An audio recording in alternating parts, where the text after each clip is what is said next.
जय हिंद। मौत के मंडियों में सबने बढ़कर बोलियां दी हैं कि मौत के मंडियों में सबने बढ़कर बोलियां दी हैं और मेरे देश को जब भी कुर्बानी की जरूरत पड़ी माओ ने भर भर कर झोलियां दी हैं।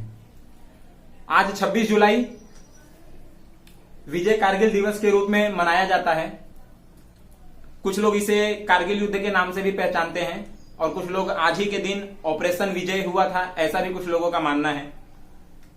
ये हमारा वो देश भारत जहां पर 26 जुलाई 1999 के दिन पाकिस्तान के खिलाफ हुए युद्ध में सफलता मिली थी भारत को, कारगिल में युद्ध हुआ था। तो उन वीरों की शहादत को श्रद्धांजलि देने के लिए ये वीडियो मैं समर्पित करता हूं और इस कारगिल युद्ध में जितनी भी अनकही अनसुनी दास्तान है, अनकही अनसुनी कहानियां हैं, उस कहानी को, उस दास्तान को मैं आप लोगों के साथ शेयर करूंगा, मैं आप लोगों के साथ साझा करूंगा। और हमारे कितने जवान शहीद हुए थे, उनमें से कुछ ऐसे जवान जो परमवीर चक्र से सम्मानित किए गए, महावीर चक्र से सम्मानित किए गए, वीर चक्र से सम्मानित किए गए, उनको श्रद्धांजलि देने के लिए इस वीडियो के अंत में मैंने एक क्लिप रखा हुआ है।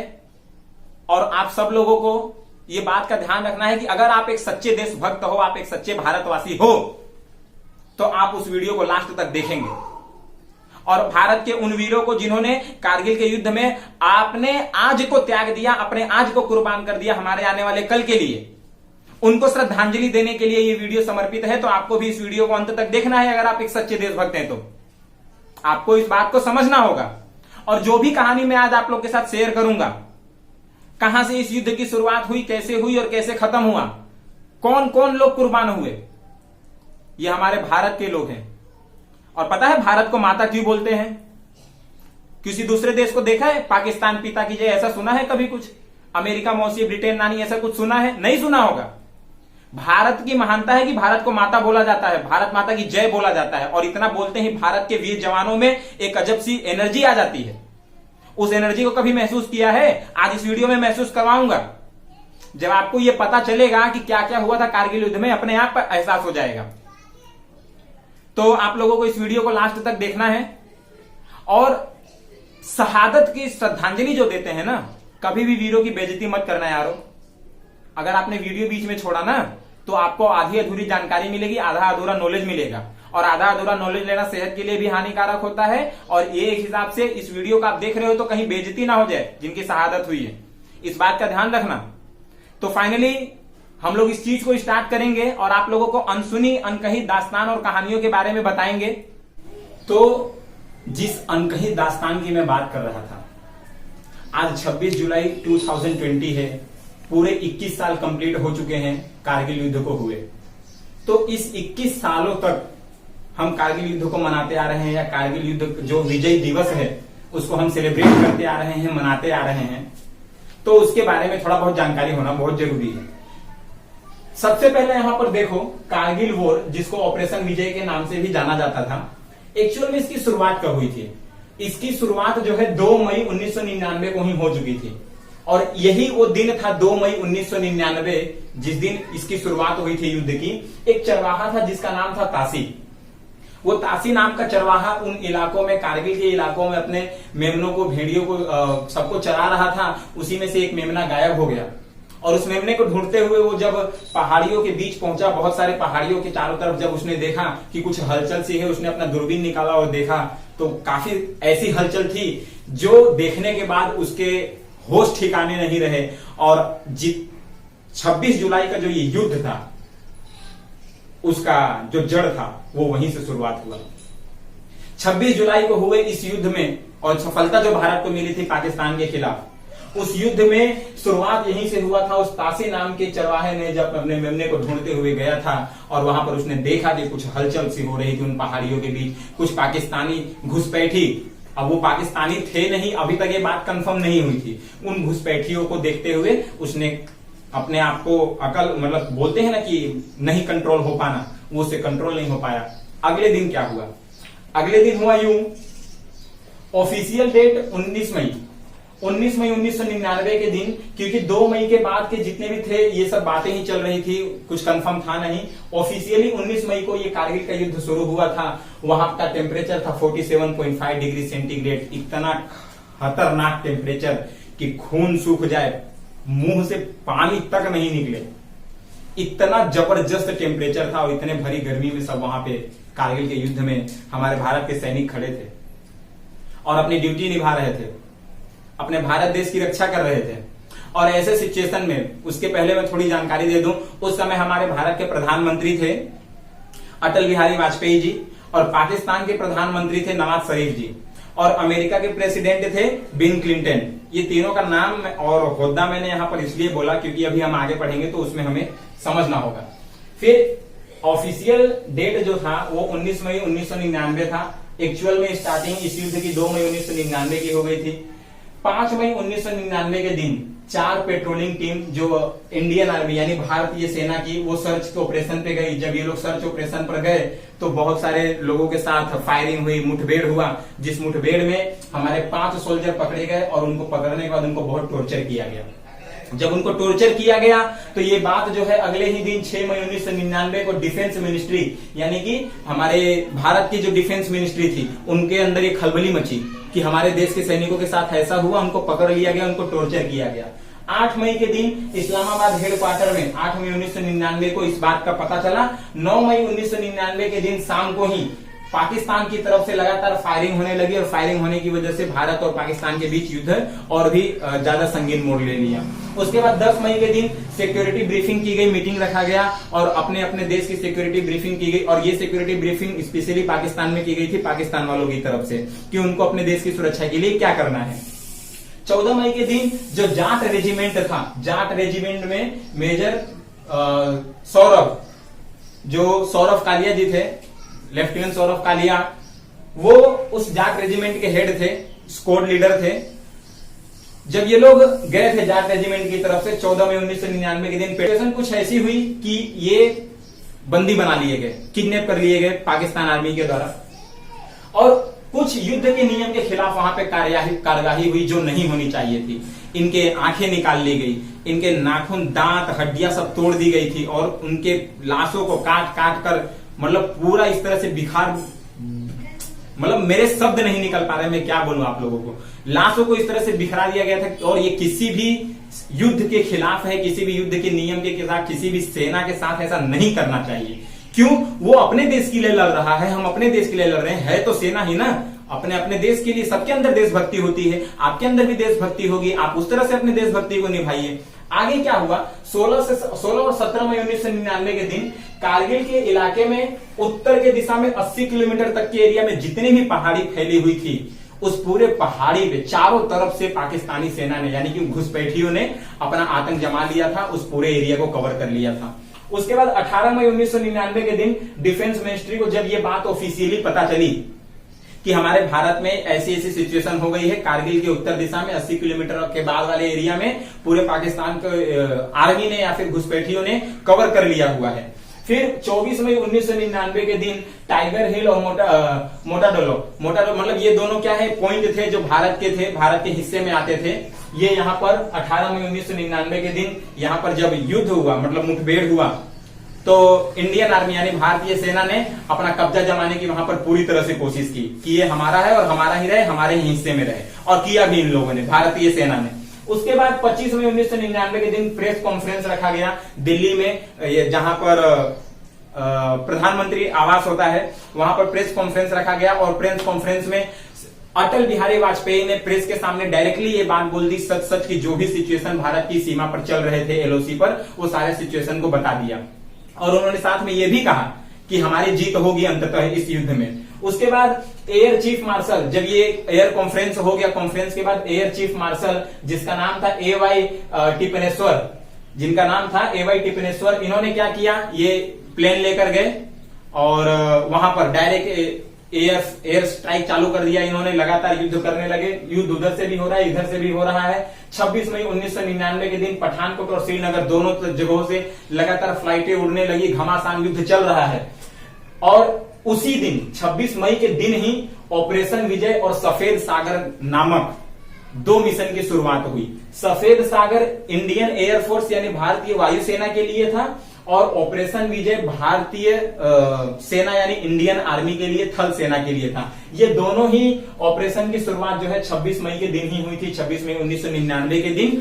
और एक तरफ जो एयरफोर्स था वो अपने हिसाब से युद्ध कर रहा था, स्ट्राइक कर रहा था। थल सेना थी वो अपने हिसाब से युद्ध कर रहे थे, स्ट्राइक कर रहे थे, जबरदस्त घमासान युद्ध चल रहा था। ऐसे में 27 मई 1999 के दिन फ्लाइट लेफ्टिनेंट नचिकेता जो MiG 27 प्लेन चला रहे थे, वो अचानक से उनके ऊपर गोलीबारी की गई, क्योंकि जितने भी पाकिस्तानी घुसपैठ थे वो हाइट पर थे, तो हाइट पर से उन्होंने गोलीबारी की। MiG 27 गिर गया, LOC लाइन ऑफ कंट्रोल के उस पर जाकर गिरे नचिकेता, जिसकी वजह से इनको पकड़ लिया गया। भारतीय जो भारत के रहने वाले थे, पाकिस्तानी आर्मी द्वारा पकड़ लिया गया, इनको खूब टॉर्चर किया गया, लेकिन उन्होंने अपना मुंह नहीं खोला।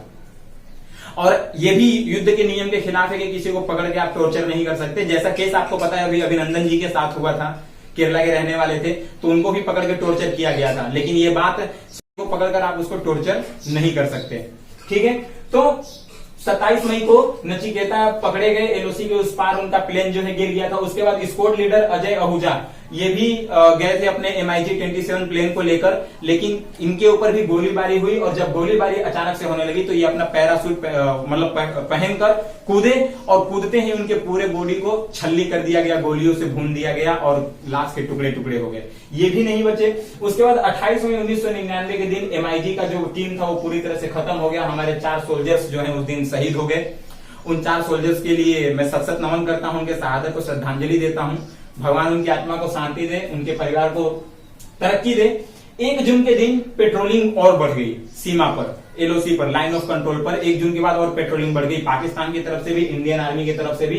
5 जून के दिन 3 घुसपैठी मारे गए, जो जब उनका ID पासपोर्ट ये सब जब चेक किया गया तो पता चला कि वो पाकिस्तानी आर्मी से बिलोंग करते हैं, यानी कि वो कोई घुसपैठ नहीं थे, वो पर्टिकुलर पाकिस्तानी आर्मी के ही जवान थे, सैनिक थे। वो पकड़े गए और वो मारे गए। 6 जून के दिन घमासान युद्ध हुआ पूरे पावर के साथ। तीनों दिशा से भारतीय सेना ने पाकिस्तान को घेर के बराबर मारा, बराबर ठोकाई की उनकी। 9 जून को बटालियन सेक्टर पर अपना कब्जा जमा लिया भारत ने। 13 जून को द्रास सेक्टर जो था पहाड़ियों का, उस पूरा द्रास सेक्टर पर अपना कब्जा जमा लिया। धीरे धीरे एक एक करके एक सब जीत हासिल करते जा रहे थे। फिर उसके बाद 15 जून को सलाह सुझाव मशवरा चालू हो गया, कि वहां से अमेरिका से जो प्रेसिडेंट थे बिल क्लिंटन, उन्होंने परवेज मुशर्रफ को फोन किया। परवेज मुशर्रफ कौन है? पाकिस्तानी आर्मी के चीफ थे।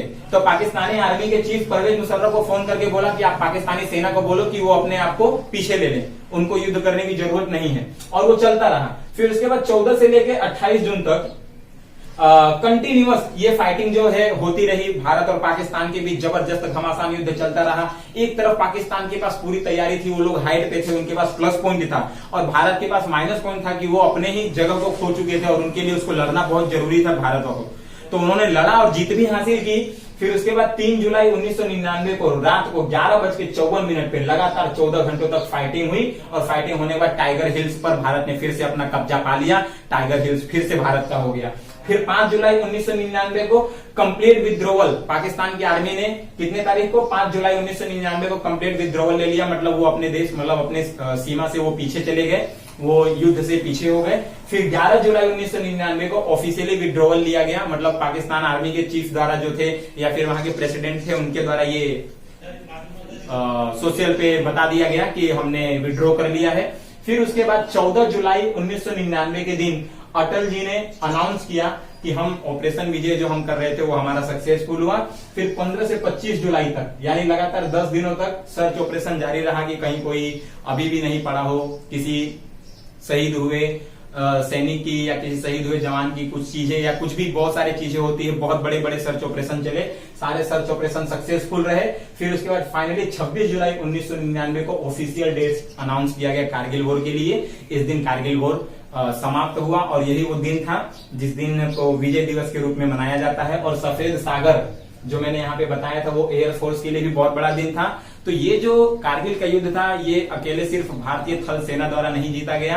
भारतीय थल सेना, भारतीय वायुसेना दोनों ने मिलकर खूब जबरदस्त फाइटिंग की पाकिस्तान के साथ। और ऐसे ही कोई भी देश अगर भारत की तरफ आंख उठाकर देखने की भी कोशिश करेगा तो भारत वाले इसी तरह जवाब देंगे। भारत की सैनिक किसी सैनिक से कम नहीं है। पूरे दुनिया भर की तीसरे नंबर की सबसे बड़ी आर्मी भारत की है। आपको ये बात जानकारी। ये हैं कैप्टन सौरभ कालिया। सौरभ ने आखिरी बार अपने भाई को अप्रैल में उसके बर्थडे पर फ़ोन किया था और 24 मई 1999 को जब सौरभ का आखिरी खत घर पहुंचा तब वो पाकिस्तानियों के कब्जे में थे। अपनी माँ को कुछ ब्लैंक चेन साइन करके दे गए थे, ये कहकर कि मेरी सैलरी से जितने चाहे पैसे निकाल लेना। लेकिन सौरभ की पहली सैलरी उनकी शहादत के बाद अकाउंट में आई। ऐसे महान वीर को, भारत के सपूत को मेरा सत सत नमन है और श्रद्धांजलि है। ये हैं मिस्टर कैप्टन विक्रम बत्रा, परमवीर चक्र से सम्मानित। हमारी सेना शानदार काम कर रही है। हमारे सैनिक पाकिस्तानियों के पीछे पड़े हैं और उन्हें जमकर खदेड़ रहे हैं। यार तुम टेंशन मत लो, अपना काम ईमानदारी से करते रहो। भगवान सबको देख रहा है, वो ज़रूर एक दिन इसका फल देगा। छोटे भाई को लिखे खत में ऐसा उन्होंने कहा था। कैप्टन विक्रम बत्रा जैसे वीर सपूत को, भारत माता के सपूत को और शहीद को श्रद्धांजलि और मेरा सत सत इनका नमन है। ये हैं शहीद सूबेदार मेजर योगेंद्र यादव, परमवीर चक्र से सम्मानित सैनिक। हाथ में गोली लगने से हड्डियां टूट गई थी। असहनीय दर्द हो रहा था। मन कर रहा था कि हाथ को तोड़कर फेंक दूं। तोड़ने की कोशिश भी की लेकिन हाथ नहीं टूटा। 2.5 साल की नौकरी और 19 साल की उम्र, न तो उम्र का कोई तजुर्बा था न सर्विस का ज़्यादा अनुभव। चारों तरफ बर्फ़ ही बर्फ़ थी। यह भी नहीं पता था कि भारत किधर है और पाकिस्तान किधर है। ऐसे वीर को मेरा सत सत नमन है। ये हैं मिस्टर मेजर राजेश सिंह अधिकारी। मेजर राजेश सिंह अधिकारी जब कारगिल की लड़ाई लड़ रहे थे उस दौरान उनकी पत्नी ने एक खत भेजा था। उनकी मैरिज एनिवर्सरी 9 जून को थी। जब पत्र उन्हें मिला तो उन्होंने उसे अपनी जेब में रख लिया। उन्होंने कहा कि युद्ध के बाद वे आराम से पढ़ेंगे। मेजर राजेश सिंह अपनी पत्नी का वो खत पढ़ते उससे पहले ही शहीद हो गए। ऐसे वीर मेजर राजेश सिंह अधिकारी जी को, भारत माता के वीर सपूत को मेरा सत सत नमन है। उनके शहीदों की श्रद्धा। ये हैं मिस्टर मेजर विवेक गुप्ता। मेजर विवेक गुप्ता 13 जून 1999 को शहीद हो गए। यह वही तारीख थी जिससे ठीक 7 साल पहले वो 2 राजपूताना राइफल्स में पोस्टेड हुए थे। विवेक गुप्ता के पिता ने सितंबर 1999 में इंडियन आर्मी को एक पत्र लिखा था जिसमें उन्होंने कहा था कि उन्हें अपने बेटे की शहादत पर गर्व है। उन्हें अपने बेटे पर नाज है कि उसने हमारे कल के लिए अपना आज कुर्बान कर दिया। ऐसे वीर सपूत को मेरा सत सत नमन है। ये हैं मिस्टर मेजर डीपी सिंह। यह मेरे लिए पुनर्जन्म ही था, वरना मैं तो मर चुका था। वो डॉक्टर नहीं आते तो मेरा अंतिम संस्कार कर दिया जाता। मैं 1 साल तक अस्पताल में रहा। इस दौरान एक के बाद एक कई सर्जरी हुई। दाहिना पैर पहले ही काट दिया गया था। इंस्टेंटाइन के कुछ हिस्से भी हटा दिए गए थे। सुनने की ताकत भी कमज़ोर पड़ गई थी। शरीर में 50 रिप्लंटर्स बने थे और ऐसे मेजर डीपी सिंह दर्द को सहन करते हुए भी लड़े। उनको सत सत नमन है। ये हैं late mister captain Manoj Pande, Paramvir Chakra से सम्मानित। इनका कहना है कि मैं नहीं जानता अगले ही पल क्या होगा, लेकिन मैं तुम्हें और देश को भरोसा दिला सकता हूं कि हम दुश्मन को ढकेल देंगे। इस ऑपरेशन ने इतना कुछ सिखाया है कि उसकी गिनती नहीं। इंडियन आर्मी सचमुच में अद्भुत है। उन्होंने अपने दोस्त को ये खत लिखा था और उस खत में उन्होंने ये बात लिखी थी। ऐसे वीर सपूत को, भारत माता के लिए लड़ते हुए शहीद होने के लिए इनको सत सत नमन है मेरा। ये हैं मिस्टर कैप्टन नवीन नागप्पा। इनका कहना था कोई अपने बटुए से अपनी माँ की फ़ोटो निकाल कर चूम रहा था तो कोई अपनी पत्नी और बच्चों के फ़ोटो को सीने से लगा के दुलार कर रहा था। किसी को पता नहीं था कि कल को क्या होने वाला है, कौन जिंदा लौट कर आएगा और कौन तिरंगे में लिपट कर घर जाएगा। वो ऐसा पल था जिसे शब्दों में बयां नहीं किया जा सकता, सिर्फ महसूस किया जा सकता था। ऐसे वीर कैप्टन नवीन नागप्पा को उनके शहादत पर मैं सत सत नमन करता हूँ। ये हैं मिस्टर कैप्टन अनुज नैयर, महावीर चक्र से सम्मानित। इनका कहना था जब इन्होंने पिता को एक खत लिखा था, उस खत का एक हिस्से में, मैं इतना गैर जिम्मेदार नहीं हूं कि अपनी ड्यूटी बिना पूरी किए मर जाऊं। मेरी सेना और देश ने मुझ पर भरोसा दिखाया है। मौत के बारे में सोचना भी बहुत बड़ी गलती होगी। जब तक आखिरी दुश्मन है मैं सांस लेता रहूँगा। और ऐसा कहते हुए उन्होंने अपने आप को इस भारत माता के लिए कार्य किया, अपने आप को समर्पित किया। ऐसे वीर को सत सत नमन करता हूँ। ये हैं मिस्टर कैप्टन विजयंत थापर, वीर चक्र से सम्मानित।